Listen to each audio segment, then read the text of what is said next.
Takulandirani ku AMTV Malawi kuchimake kwa nkhani zenizeni.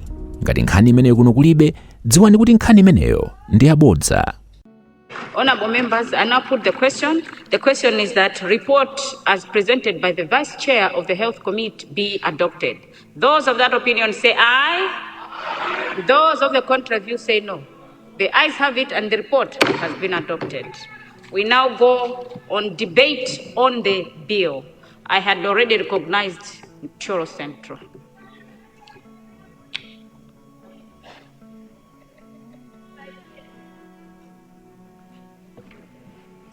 Thank you, Madam Speaker, and once again for allowing the people of Cholo Central to add their views to this important bill.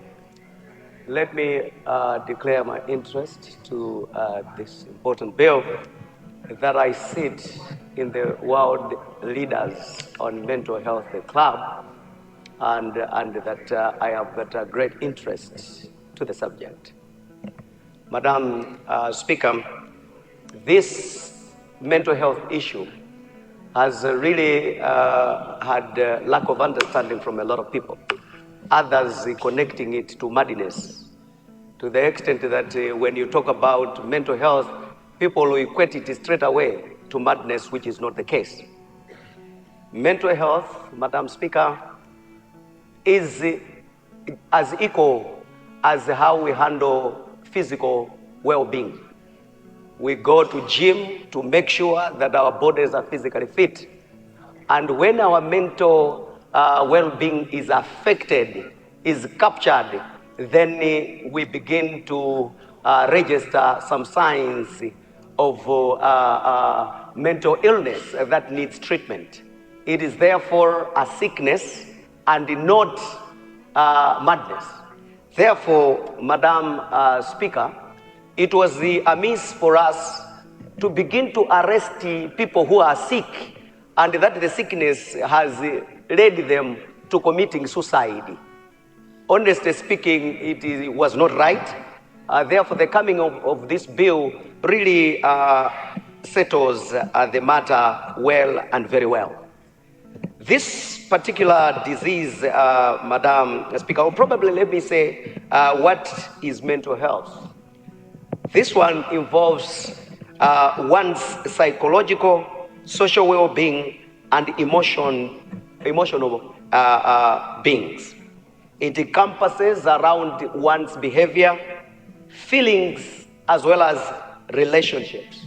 And some of these, as indicated by others, would be caused either biologically, which will involve genetics, neurochemistry, and it may be caused as well by the environment, just like the economic stresses that people have that would cause them as well, and lifestyle as well, where one is involved in substance abuses and others. And probably how would you know them? You would know a mental health patient by, among others, behavioral changes. Madam Speaker, there are people that you think that they withdraw from their colleagues. You try to talk to them, you try to do that, they completely withdraw. You begin to notice that there may be a problem here. Madam Speaker, as we go towards the primaries, you've got people in here that were very, very vocal, but they have withdrawn completely. It is a sign that something is not going on well. And I'm saying this professionally, and it is very, very true. They are affected, there is something that is troubling them. And when you see them withdrawing, it's important for somebody to talk to them, because you really don't know how and where this will end. Madam Speaker, you will find that moods are changing drastically. You find that somebody is really changing moods big time. It's important to approach that person. I can report, Madam Speaker, that one place where mental health customers are is here. I have had quite a number of clinics here. I've talked to quite a number of people here, because one of the stress of politics, two, loans that we get, at times you are there are huge demands from the constituency, you don't have money and they are threatening you. We will not vote for you. And men are highly affected here, again because of the abuse of women. And I want to say it clearly, it doesn't make you less of a man to speak. I invite men to speak out, and it doesn't make you any less of a man. I can assure you, if you check the numbers, 90% of the people that hang themselves, that commit suicide, are men. Purely because they can't express themselves. And just like how women have really gone out on a campaign on gender-based violence, I think we need to run a campaign of men's violence because it's affecting a lot of men. I want Madam Speaker to say, when you commit suicide, you may have gone and that you don't know what is happening behind, but you leave your people traumatized because at times they ask questions. What is it that we did not do that would have done well? And you leave with them a big mark that they will never probably heal. I therefore invite all of us to support this bill because anyone can be a candidate. Now, I want to invite the Minister of Health to lobby for more funding to this particular area. Before we did have non-communicable diseases, and we have seen how our people have been dying, and that now attention has been given. We want to plead that we put more funds here, just like how we've got the clubs on HIV/AIDS in institutions. Can we have clubs of mental health in different institutions as well? With these economic challenges that we have, a lot of people are affected, and the people of Cholo Central do wholeheartedly support this particular bill. I thank you, Madam Speaker. Thank you very much, Cholo Central.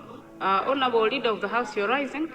Yes, rising because the way how Cholo Central has contributed, Madam, and stabilizing, he says he has clients here.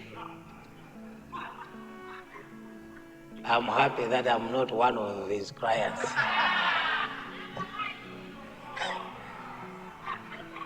But I was trying to whisper to my two colleagues here.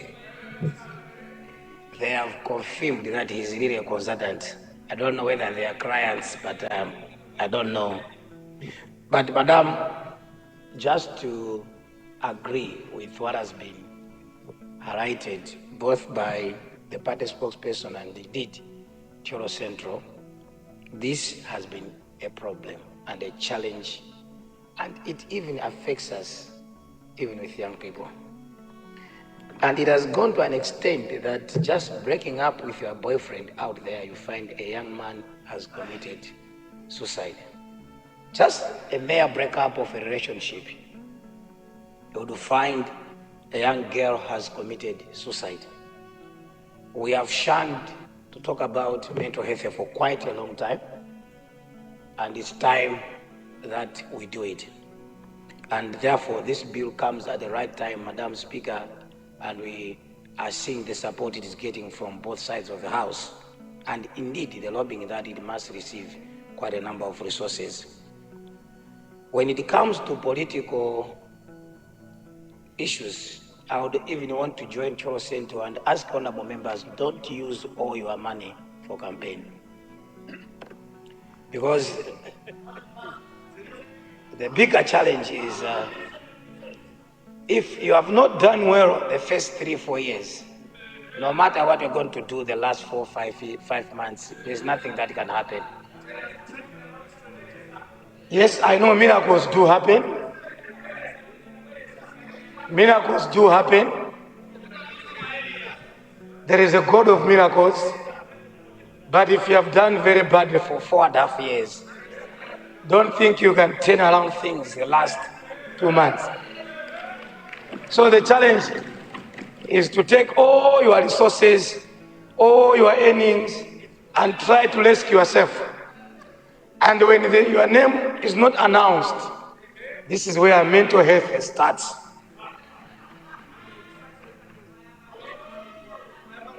We have had issues of members of parliament who killed themselves at gunpoint because of not believing what was happening. Let's not go and get caterpillar to survive. No. Just go and tell people what your CDF has done. Tell them what you have done, and you come back. And the other issue, madam, is the mob justice that happens out there. If there is an office which people get abused, is being a politician. And this office requires, to some extent, some protection. There is mob justice. People talk, people abuse politicians, members of parliament, and with social media every day. And this happens everywhere, whether you are DPP, MCP, independent, UDF, and it even gets worse for women. And that affects a lot of women in participating in politics. That mob justice, Madam Speaker, affects even women participation in politics. We normally cry out, where are women in politics? But the abuse that women face out there, it's very, very bad. NICE should play a very significant role. NICE should help us in the country. Each and every public office requires scrutiny, and therefore the general public has all the right to scrutinize our work. But abuse must not be acceptable. Abusing people just because they chose to represent others, that must not be acceptable. We can get scrutinized, we can get oversight, just like any other office, but we must draw a red line where this is personal abuse, this is an office scrutiny. Having said that, I want to thank the Honorable Minister for bringing this bill, and I therefore beg to move that debate on the bill be curtailed in order to allow the Honorable Minister of Health wind up debate. I beg to move. Thank you very much. Well, before I put the motion, Leader, I thought you were also going to say you said mob justice. What about mob justice on the chair of the commission and his commissioners? Usaiwala kupanga subscribe ku channel ya AMTV Malawi.